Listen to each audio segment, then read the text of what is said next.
Now we will start with indirectly acting cholinergic drugs.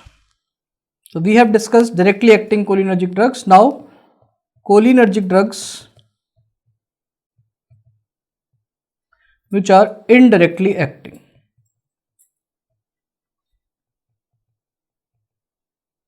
What is the mechanism of indirect action? Remember, indirectly drugs are those drugs which themselves do not stimulate the receptor.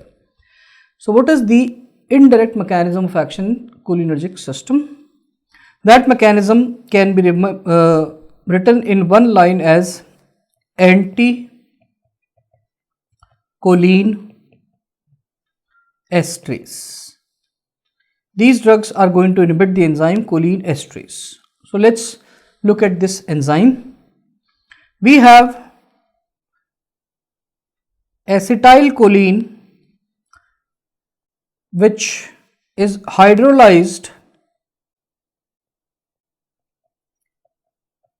by the enzyme choline esterase in synapse.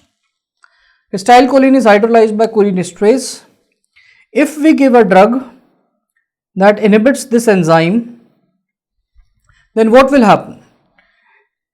Choline esterase is inhibited, anti-choline esterase is the drug. It will cause increased acetylcholine in synapse. So concentration of acetylcholine in synapse will increase, and then acetylcholine will stimulate muscarinic or nicotinic receptors. So the drug is going to inhibit the enzyme choline esterase. It would result in increase in acetylcholine levels, and then this acetylcholine can act on muscarinic or nicotinic receptor. The drug has no action on muscarinic or nicotinic. That is why it is called as indirectly acting drugs, or in short, anti-choline esterases. So indirectly acting mechanism is inhibition of choline esterase enzyme. Now, in order for us to understand how choline esterase is inhibited, we first understand how does it causes hydrolysis. So hydrolysis of acetylcholine is what we are going to discuss. It will have two steps. Number one, suppose we take example that this is acetylcholine molecule, and this depression or gorge represents the active region of choline esterase enzyme. So this is the choline esterase active region. Now this active region possesses two sites. One is known as the A or the N ionic site, and the other site is known as E site or the S stereotic site. So on the active region of choline esterase enzyme, two sites, A site and E site, are present. What happens? In first step, acetylcholine binds to this molecule of choline esterase. So acetylcholine is attracted towards the enzyme. It binds to both the site, anionic as well as stereotic. So binding of acetylcholine occurs to both A as well as E site. It binds to both the sites. And second step is hydrolysis. Second step is hydrolysis, that means addition of water. So water, that is represented by HOH. This is water, H2O.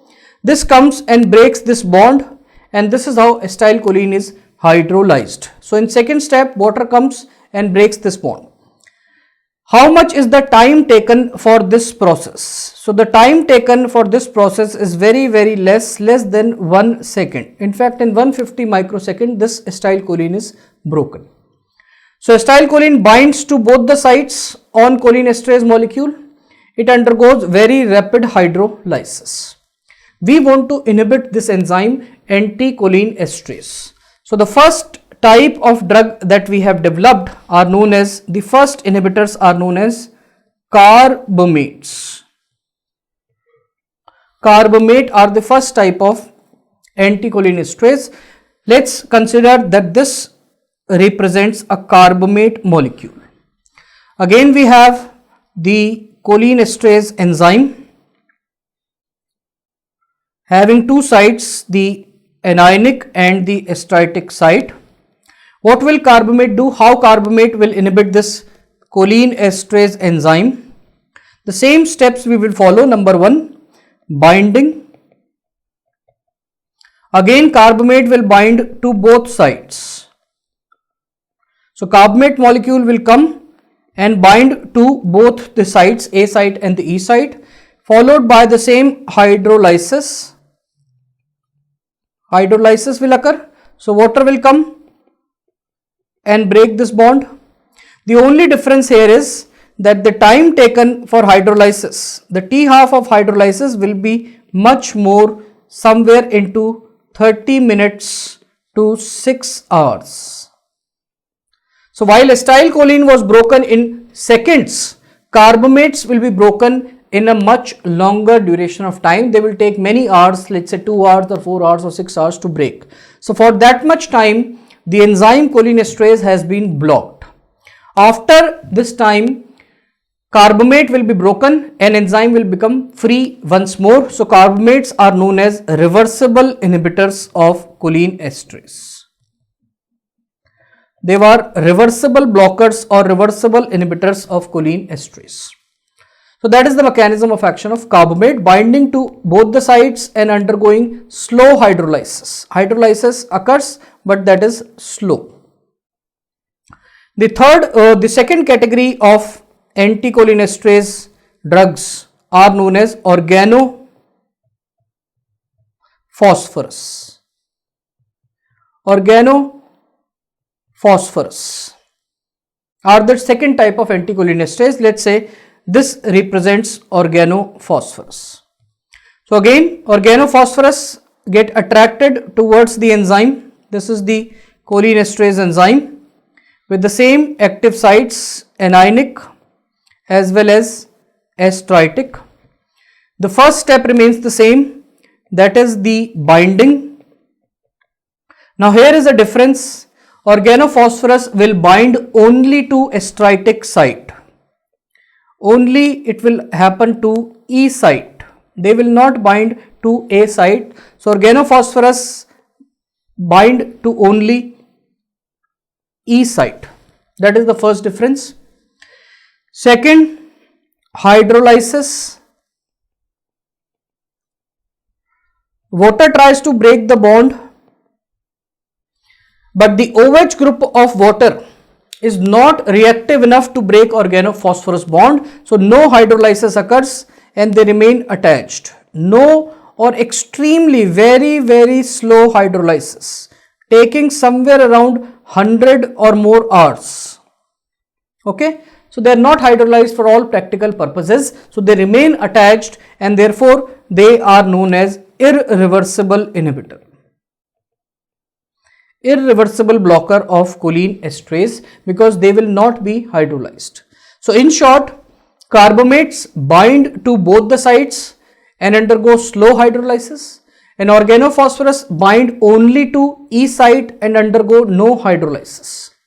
So carbamates are reversible while organophosphorus are irreversible blockers. That is the mechanism of these drugs. Now suppose you want to break this organophosphorus bond. Then water is unable to do, because OH group of water is inactive against organophosphorus. So we used a more reactive OH group. Suppose this compound represents a more reactive OH group. What is this? This is oxim. This is the molecular structure of an oxim. Oxims have a more reactive OH group than water. So what they do, if we want to break organophosphorus bond, we give oxims. Now oxims will first bind to A site, so A site has to be free, and then they will give their OH group to break this organophosphorus bond. So oxims can break organophosphorus bond, they can reactivate cholinesterase enzyme, get rid of organophosphorus. So number one thing, oxims are known as what we call as enzyme, cholinesterase enzyme reactivator. They are enzyme reactivators. They will reactivate the cholinesterase that was inhibited by organophosphorus. And second, oximes need free anionic site because they will first bind to anionic site as depicted in the diagram and then they will give OH group. So free anionic site has to be present. Now since anionic site is not free in carbamate, therefore oximes are contraindicated in carbamate poisoning. In carbamate poisoning they are of no use because as shown in the diagram, carbamates do not leave anionic site to be free, so oximes cannot act in carbamate poisoning. They are used only in organophosphorus poisoning as enzyme reactivators. Okay, so this is the mechanism of the hydrolysis of acetylcholine and the difference of carbamates and organophosphorus. So with this background, we can now move to the individual drugs in carbamates and organophosphorus family. So starting first with carbamates. Let's revise what we already know about carbamates. Carbamates are reversible blockers. Carbamates bind to both A and E site. These are the 2 points that we have discussed. Now there is an exception. Let's first complete that exception. There is a drug that we call as edrophonium. Edrophonium is a reversible inhibitor like carbamate, but edrophonium will bind only to anionic site.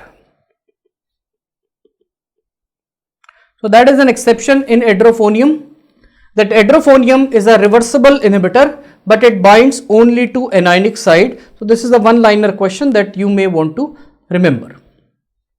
So this is an exception, but otherwise carbamates are reversible inhibitor and bind to anionic and astritic both the sites. What are the types of carbamates? First type of carbamate is the lipid soluble carbamates. Carbamates which are lipid soluble, and because the drugs are lipid soluble, they can easily cross blood-brain barrier and produce CNS action. So those carbamates which are lipid soluble, they can easily cross blood-brain barrier, produce CNS action. Which drugs come in this category? First drug is physostigmine. Physostigmine is the first carbamate which is highly lipid soluble.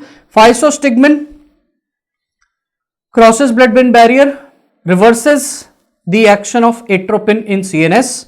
Atropine is anticholinergic, so physostigmine being a cholinergic drug can reverse the central effects of atropine. So physostigmine, number one use of physostigmine, it is a drug of choice for atropine poisoning. So atropine is anti-muscarinic or anticholinergic drug. It crosses into CNS, produces CNS symptoms. We need to increase cholinergic activity in CNS. Physostigmine is the drug of choice because it can cross blood-brain barrier. Second, physostigmine can also cross cornea, so it can be used as a miotic. Being lipid soluble, it can also cross cornea, so it can be used as a miotic also. So these are the two uses of physostigmine.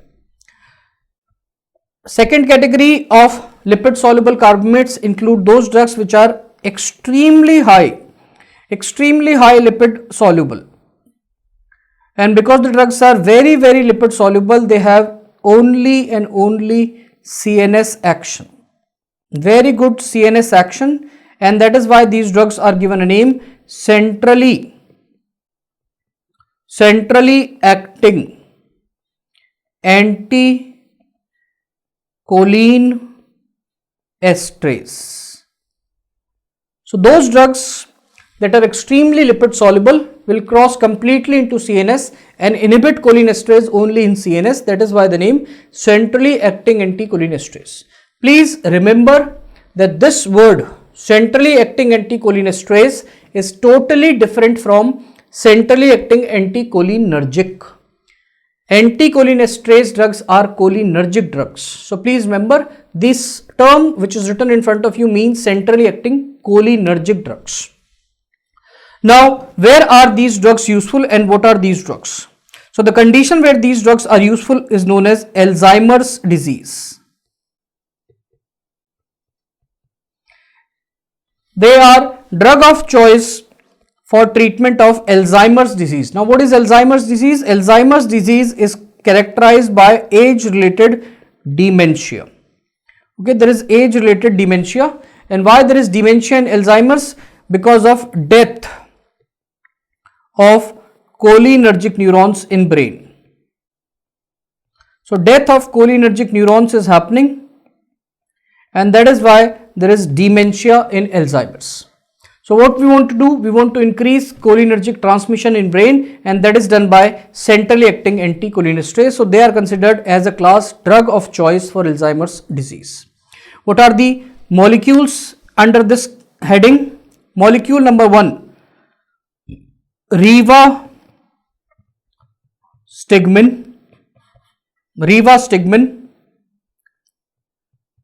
galantamine,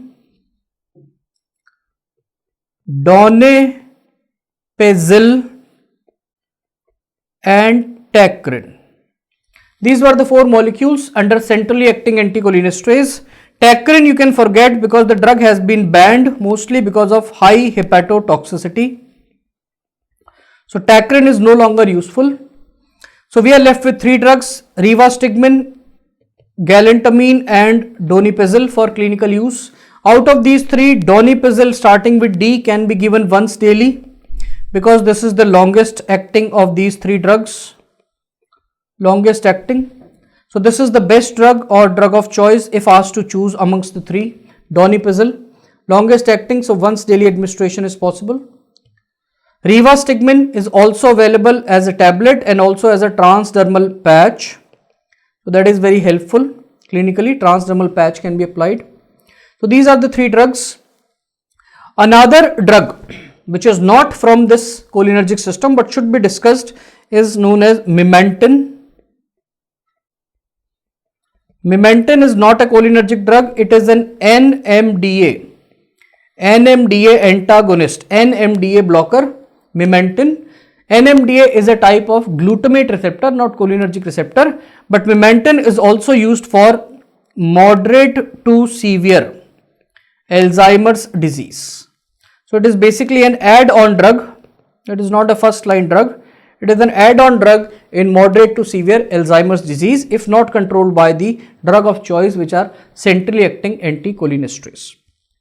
So centrally acting anticholinesterase are donepezil, galantamine and rivastigmine. They are used for treatment of Alzheimer's disease. Another lipid soluble drug was physostigmine, and with this we have finished the lipid soluble carbamates. So we are discussing carbamates. Under carbamates, first category is lipid soluble drug. In lipid soluble, physostigmine, whose uses most important is atropine poisoning, and second category is drugs for Alzheimer's. So we have done lipid soluble carbamates. Now we come to the second category of carbamates, which are water soluble carbamates. These are water soluble because these are quaternary ammonium compounds. They are polar or charged molecules, quaternary ammonium compounds, lipid soluble. They will not be able to cross blood-brain barrier. Okay, they cannot cross blood-brain barrier. They cannot cross cornea. So these drugs cannot be used for CNS disorders. They cannot be used as meiotic. These drugs will be used for diseases, conditions which are outside blood-brain barrier, or what we call as peripheral diseases. So what are these drugs? These drugs are neostigmine,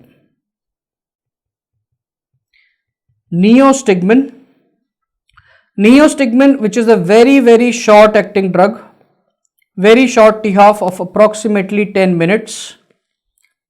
And second drug is pyridostigmine, which is longer acting as compared to neostigmine. So these are two important molecules under the water soluble category of carbamates, neostigmine and pyridostigmine. Neostigmine is short acting while pyridostigmine is a comparatively longer acting drug. What are the uses of these drugs? In which conditions they will be used? Number one condition is a condition known as myasthenia gravis. The first use of these drugs is myasthenia gravis. So myasthenia gravis is the first use of water soluble carbamates. What is myasthenia gravis? Myasthenia gravis is a condition where antibodies are formed. Antibodies formed against the NM receptor. So antibodies are formed against NM receptor, and due to these antibodies the NM receptors cannot function properly and there is resulting symptom is muscle weakness. So muscle weakness is the principal symptom of myasthenia gravis. So muscle weakness is the principal complaint.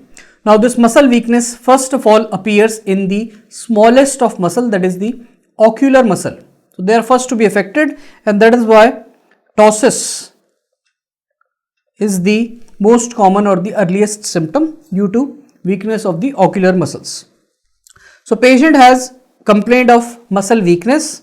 How do we make our diagnosis? How myasthenia gravis is diagnosed? For that there is a clinical test known as Tensilon test, also known as edrophonium test. This is used for diagnosis of myasthenia gravis. What is done in this test is that 2 mg edrophonium is injected IV. Now remember, edrophonium is a very short and very quick acting drug. Okay, it's a very short acting drug. The action will not extend beyond 5-10 minutes, so it is used only for diagnostic purpose. So we give 2 mg of edrophonium intravenously and then we wait. We wait for some time. If no response comes, if no response is seen, then we inject another 8 mg. Another 8 mg of edrophonium is given if no response is seen after the first 2 mg. So if you are asked what is the total dose of edrophonium, then 10 mg is the total dose which can be used, although some patients may respond only to 2 mg. Ultimately, two kinds of response are possible. So what response can be seen? Either there can be improvement in muscle weakness can be seen, or there can be worsening of the muscle weakness. So patient presents with weakness, muscle weakness, you suspect myasthenia gravis, you inject edrophonium, either the weakness will improve or the weakness will worsen. If the weakness improves, it is known as that the test is positive. It is a positive test and it is diagnostic of myasthenia gravis. Patient is suffering from myasthenia gravis because on giving a cholinergic drug, the weakness has improved, the muscle contraction has improved. If the weakness worsens, then the patient is suffering from cholinergic crisis. Cholinergic crisis. Patient already has received extra or excessive dose of cholinergic drug, and that is why on giving further cholinergic drug like edrophonium, muscle weakness has worsened.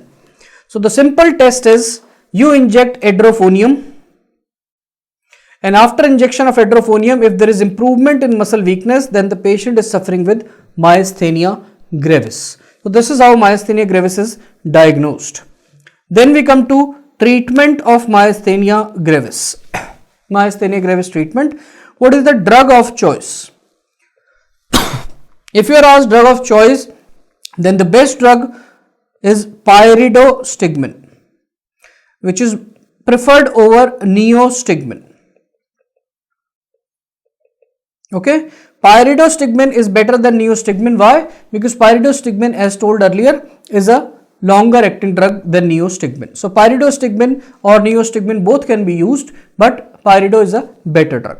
Now what will happen when you give these drugs? So you give these drugs, what will happen? These drugs will inhibit the enzyme choline esterase.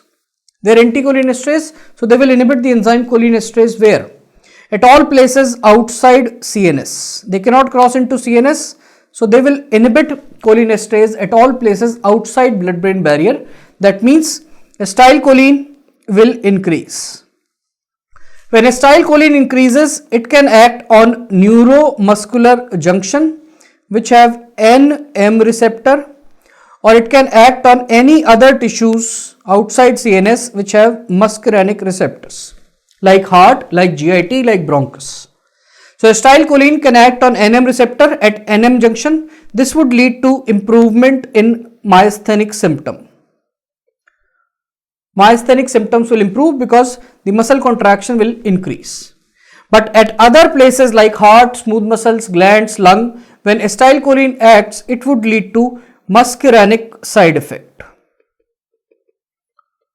Like there can be bradycardia, excessive salivation, bronchoconstriction, GIT spasm, all these muscarinic side effects can come up. So what do we do? How do we block these muscarinic side effects? I hope you are thinking of adding atropine. So we add atropine. Now atropine is a drug which is called anticholinergic, but in all practical purposes it only blocks muscarinic receptor. It has no action on nicotinic receptor. So atropine is added to either of pyridostigmine or neostigmine. So we add atropine. Sometimes this question is asked, why is atropine added? So you can now understand, to block muscarinic side effect, atropine is added to pyridostigmine or neostigmine. This is how treatment of myasthenia is started. Pyridostigmine or neostigmine in addition to atropine. Atropine added to block muscarinic side effects. So this is how we treat myasthenia gravis. If myasthenia gravis does not respond to this treatment, then you can give immunosuppressant. Immunosuppressants can be given in the form of corticosteroids or other immunosuppressants drugs like azathioprine, methotrexate. So immunosuppressants can be given. If still patient is not benefited completely, then we can remove the thymus. So thymectomy is advised because we believe that the antibodies which are causing weakness are produced in thymus. So we remove the thymus. Still, if patient is not completely benefited, then we can perform the last two things: plasma pheresis to filter out the antibodies, or we can give intravenous immunoglobulin. So these are other methods which can be used if patient does not respond to carbamates like pyridostigmine or neostigmine. So this is about the treatment of myasthenia gravis in detail. And for myasthenia gravis, drugs like water-soluble carbamates, neostigmine, pyridostigmine are used. So that is their first use, myasthenia gravis. Very, very important topic both in under and postgraduate examination. What are the other uses? Other uses of water-soluble carbamates. The other uses, number one is cobra bite. Cobra bite. Cobra toxin is also a neurotoxin and acting at neuromuscular junction. So pyridostigmine or neostigmine can relieve the muscle paralysis seen in cobra bite also. And the other use besides cobra bite is to reverse effect of non-depolarizing skeletal muscle relaxant. So skeletal muscle relaxant, you all know, are a class of drugs which are used during surgery to relieve the skeletal muscle tone. So they relax skeletal muscle and we can easily operate. We have done the surgery, and post surgery we want to reverse any residual effect of muscle relaxants. So again we give neostigmine. It will increase acetylcholine at neuromuscular junction and that will cause contraction of muscle. Now skeletal muscle relaxants are of two types, depolarizing and non-depolarizing. Neostigmin-like drugs can only reverse effect of non-depolarizing skeletal muscle relaxant. Which are the examples in this category? Please remember pancuronium, pivacurium, doxacurium. So PPD, these are important non-depolarizing muscle relaxants to reverse the effect of which we use neostigmin. Please be very careful that another skeletal muscle relaxant is known as succinylcholine. Succinylcholine is a depolarizing muscle relaxant and neostigmin cannot reverse effect of this. So succinylcholine action need not be reversed by neostigmin because it is a depolarizing muscle relaxant. So these are the other two uses of carbamates which are water soluble. So with this we have finished both the type of carbamates, lipid soluble and water soluble. Lipid soluble, remember physostigmine in atropine poisoning and centrally acting drugs like donepezil in Alzheimer's. When it comes to water soluble carbamates, remember pyridostigmine and neostigmine for mainly myasthenia gravis. So this is about the discussion of carbamates. After carbamates, we come to the irreversible anticholinesterase. Irreversible anticholinesterase drugs which are characterized by organophosphorus.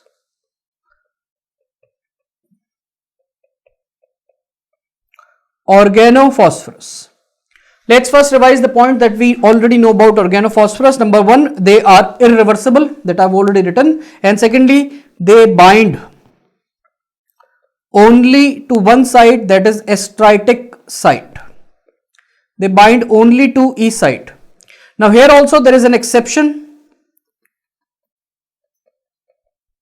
in the form of ecothiopate, a drug called ecothiopate. E for exception. In carbamates, E edrophonium was exception. In organophosphorus, E ecothiopate is the exception. What is the exception here? Ecothiopate will bind both the sites, both, that is A as well as E site. So exceptions are always interesting and examiners both in Viva and in MCQ are willing to ask such exceptions. So please remember. So organophosphorus are irreversible. They bind to E site only with one exception. Coming to their use. So first use of organophosphorus are as insecticides. They are used to kill insects in farms. Which drugs are used? Parathion, malathion and diflos. So these are three important organophosphorus insecticides: parathion, malathion and diflos. Remember, malathion is metabolized in mammals. Metabolized in mammals or humans. So even if we consume it via soil or food products, it is relatively safe. But parathion is not metabolized in humans. Not metabolized in humans, so this is not very safe for human consumption. So although they are insecticides and should not be used by humans at all, but if you are asked to choose between parathion and malathion and asked which one is safer for humans, please remember malathion is safe in mammals. M for mammals. So these are used as insecticides. Second condition where organophosphorus are used are nerve or war gases. They are used as nerve gas or war gases. And which one are the molecules? We have three important molecules: tabun, serine and suman. So particular importance should be placed to serine. It was alleged that it was recently used by forces in Syria. So serine is a nerve or war gas which is used in war-like situations.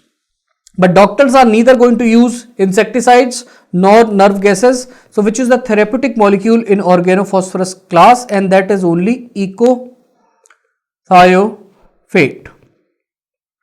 So ecothiophyte has some clinical uses. It can be used as a long acting meiotic. It is a long acting meiotic, and meiotic, as we will see, can be used for treatment of glaucoma. So ecothiophyte has got some clinical application. So these are three types of organophosphorus molecules, irreversible molecules: insecticides, nerve or war gases, and ecothiophyte, which can be used in glaucoma. Now in organophosphorus, as we have seen, the clinical uses are limited. So what is important in organophosphorus is poisoning which can occur due to exposure. So organophosphorus or OP poisoning. Organophosphorus poisoning, also called as sometimes anti-choline esterase poisoning. So that's a very, very important topic, and every year we find some question asked from this topic. What will happen? Number one, you have to understand that there can be exposure in farmers. It can be accidental exposure, or it can be homicidal, deliberately to cause murder exposure can occur. So exposure can be accidental or homicidal. Second thing, patient, whether accidental or homicidal, mostly is farmer, because farmers use these drugs as insecticides, so it is commonly available in their household or around their household. So farmer in the question, if given, should raise a suspicion of organophosphorus poisoning. Coming to symptoms. Symptoms can be of two types. Number one, type A symptoms. These can be due to muscarinic receptor or muscarinic symptoms due to stimulation of muscarinic receptor by acetylcholine. Remember, how will organophosphorus act? Organophosphorus will simply inhibit the enzyme choline esterase. Acetylcholine esterase is inhibited. When acetylcholine esterase is inhibited, there will be rise of acetylcholine, and when acetylcholine will rise, it can act on either muscarinic or nicotinic receptors. So accordingly, we can have muscarinic or nicotinic symptoms. So what are muscarinic symptoms? Due to stimulation of muscarinic receptor, remembered as dumb bell. Simple mnemonic, dumbbell. You focus most on meiosis. So meiosis is a very, very important feature, also known as pinpoint pupil. Now this is a very specific symptom found only in limited condition, which we will discuss later, but meiosis or pinpoint pupil is a very important feature of organophosphorus poisoning. Along with that, we have to increase all secretions. So sweating will increase, diaphoresis, there will be increased urination, there is bronchoconstriction. So that will lead to wheezing, or what we can call as bronchorrhea. Basically, the bronchial secretions also increase, that leads to breathing or wheezing or bronchorrhea. E stands for emesis and L is lacrimation. If we add dumbbells S also, then we can also remember salivation. So these are the symptoms which will be produced due to stimulation of muscarinic receptors. So these are muscarinic symptoms. As I have told, acetylcholine can act on nicotinic receptors also. So type B symptoms could be nicotinic symptom. Nicotinic symptoms. Now nicotinic symptoms can be remembered as days of the week. So Monday, Tuesday, Wednesday, Thursday, Friday. With Monday, sometimes, not very common, but sometimes mydriasis can happen. Now why will it happen? It is very rare, but in order to exclude the options, you should know. Nicotinic receptor is present at muscle, skeletal muscle, and on autonomic ganglia. Autonomic ganglia include sympathetic ganglia also. So if acetylcholine acts on nicotinic receptor, there is a possibility that sympathetic activation can also occur, and sympathetic system can produce mydriasis. So rarely, but if given an option, mydriasis can happen, particularly it happens in children. Similarly, sympathetic stimulation can lead to tachycardia also. Tuesday, T stands for tachycardia. Wednesday, W stands for weakness. So there is weakness, and that is weakness of muscles. That is the main feature, weakness of muscle. Another T, hypertension. Hypertension again due to sympathetic stimulation. And Friday, F is because of fasciculation. Fasciculations. So although we have written many nicotinic symptoms, but we need to remember only one, that muscle weakness. What will happen? When acetylcholine rises, it acts on nicotinic receptor on neuromuscular junction. Initially the muscle contracts, that is why fasciculation, but continuous acetylcholine action causes receptor desensitization, leading to muscle weakness or paralysis of muscle. So this leads to respiratory muscle paralysis, and that is the cause of death. So muscle weakness or paralysis is the cause of death, and that is caused by nicotinic receptor stimulation. So these are the symptoms of organophosphorus poisoning. Muscarinic symptoms remembered as dumbbells, where the most important feature is meiosis. Nicotinic symptoms, where the most important thing to remember is muscle weakness leading to death. So patient presents with one or more of these symptoms. You are trying to make diagnosis. Diagnosis can be made by two methods. One is clinical and the other one is laboratory. What is clinical diagnosis here? It's very simple. You focus on meiosis or pinpoint pupil.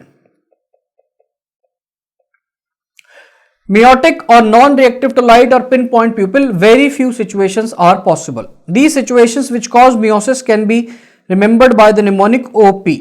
What is this OP? O stands for opium or opioid, as well as organophosphorus, and P stands for phenol or pontine hemorrhage.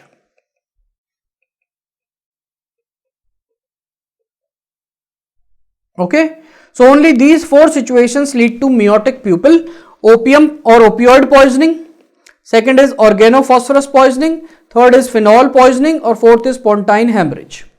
Now along with meiosis, if all other secretions are high,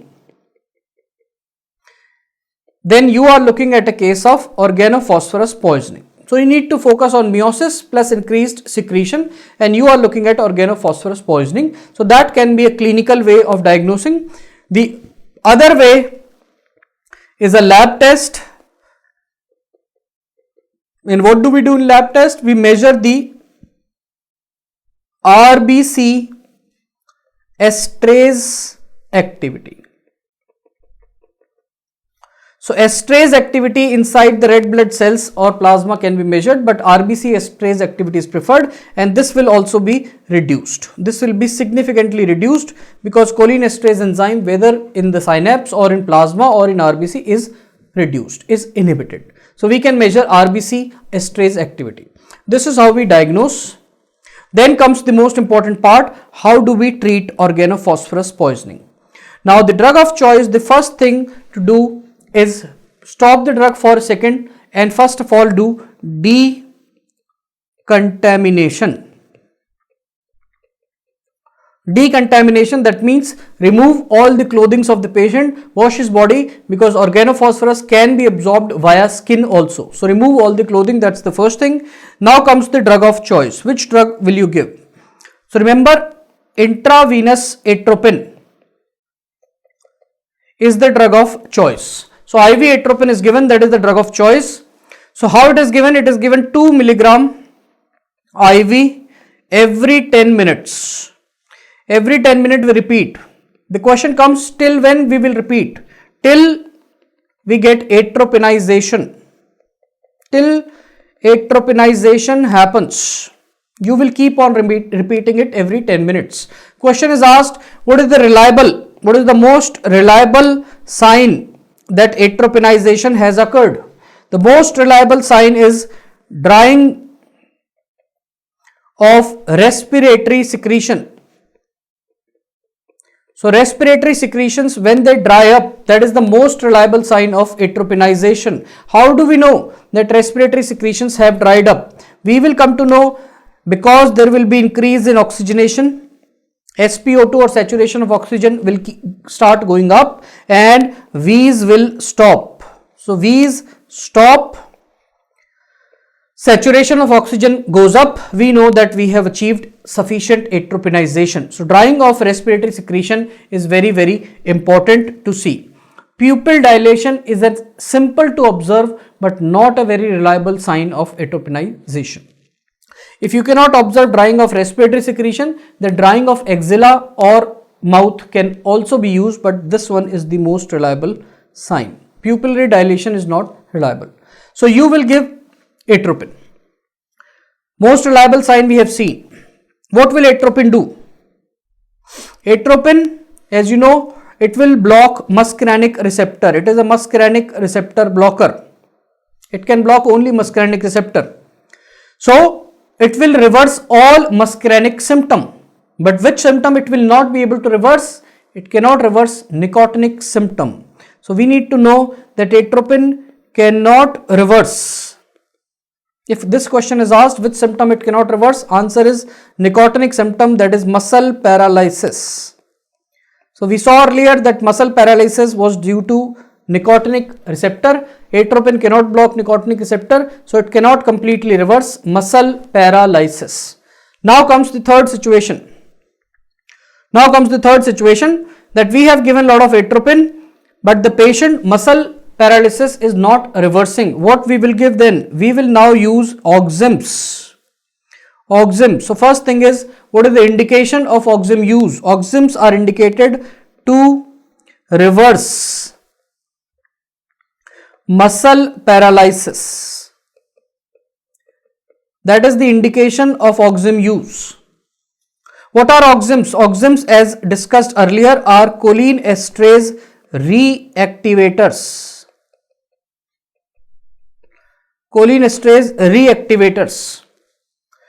They should be given as soon as possible, ASAP, preferably within 48 hours. If you want to give them as soon as possible, but maximum within 48 hours. After this, they are of no use because enzymes undergoes denaturation or aging. So oxims are given to reverse the muscle paralysis, not reversed by atropine. Oxims work as enzyme reactivators, that was already discussed, and oxims should be given as early as possible within 48 hours at the maximum. Okay. Which are the oxims available? We have two oxims which are commercially available. Pralidoxim, and second is diacetyl monoxim, also known as DAM. So two oxims are commercially available, pralidoxim and DAM. What is the difference? Pralidoxim cannot cross blood-brain barrier. It cannot cross blood-brain barrier, so CNS symptoms cannot be treated. It cannot reverse CNS symptom like seizure, while DAM or diacetyl monoxim can very easily cross blood-brain barrier. So that is the difference in these two kinds of oxims, pralidoxim versus diacetyl monoxim. It should again be re-emphasized, although we have done, that oxims are contraindicated in carbamate poisoning. They are of no use in carbamate poisoning because the anionic site is not free, that we have already discussed. So these are the two drugs that are most commonly used. What are the other supportive drugs that can or may not be used? Other drugs. So remember, number one, if there are seizures and you want to control them immediately, diazepam. And besides that, you may use activated charcoal. You may use sodium bicarbonate. But please remember, forced vomiting or forced emesis is contraindicated in organophosphorus poisoning. Forced emesis should never be performed. So this is how you will treat a case of organophosphorus poisoning. Starting with decontamination, that is removal of all his clothing and washing of the body to prevent further reabsorption via skin. IV atropine will be given many times every 10 minutes till we see adequate oxygenation signs. If muscle paralysis continues, add oxims. The preferred oxim will be DAM because it can reverse CNS symptoms also. If there are seizures, control with diazepam. Supportive measures like charcoal, sodium bicarbonate may or may not be used, but forced emesis should never be performed. This is about organophosphorus poisoning, and with this we have finished all the organophosphorus related information. So we come to end of all cholinergic drugs as well. Before we end, let's just summarize the cholinergic drugs. So we have cholinergic drugs. Cholinergic drugs can be directly acting or indirectly acting. These are the two main types of cholinergic drugs. Under the directly acting category, we can have ester or we can have alkaloid. Two types are possible, ester or alkaloid. Amongst ester, we discussed 4 molecules: acetylcholine, no clinical use; carbachol, again no clinical use; methacholine for supraventricular tachycardia; and bethanicol for post-op or urinary retention or atonic bladder. Under the alkaloid category, the only important drug is pilocarpine, that was used as a meiotic or for Sjogren's syndrome. This is all about the directly acting cholinergic drugs. When it comes to indirectly acting cholinergic drugs, these drugs are anticholine esterase. They can be either reversible inhibitors or they can be irreversible inhibitor. Reversible or irreversible inhibitors, two types are again possible. In the reversible category, mostly we have carbamates. Carbamates are reversible. Here we have divided drugs into two types: lipid soluble. In lipid soluble, please recall physostigmine and then you recall donepezil. Physostigmine is used mainly for atropine poisoning and donepezil like drugs were used for Alzheimer's disease. Then we had some water soluble molecules like neostigmine or pyridostigmine. These are mainly used for myasthenia gravis or to reverse the effect of skeletal muscle relaxant, skeletal muscle effect reversal. These are carbamates. Under the irreversible category, the drugs are organophosphorus, and organophosphorus are either insecticides or war gases. And then we have a molecule known as ecothiophate, which can be used as a meiotic. So these are the important molecules. Here the last thing that we need to mention, that there are some carbamates also which are irreversible. Okay, carbamates mostly are reversible, but there can be some irreversible carbamates also, and two names should be remembered here. One is propoxur and the other one is carbaryl. So carbaryl and propoxur are two carbamates which are irreversible like organophosphorus and can be used as insecticides. So Baygon spray is a commonly used household insecticide that contains propoxur. So that is why we need to mention that, and this is all about the cholinergic drugs.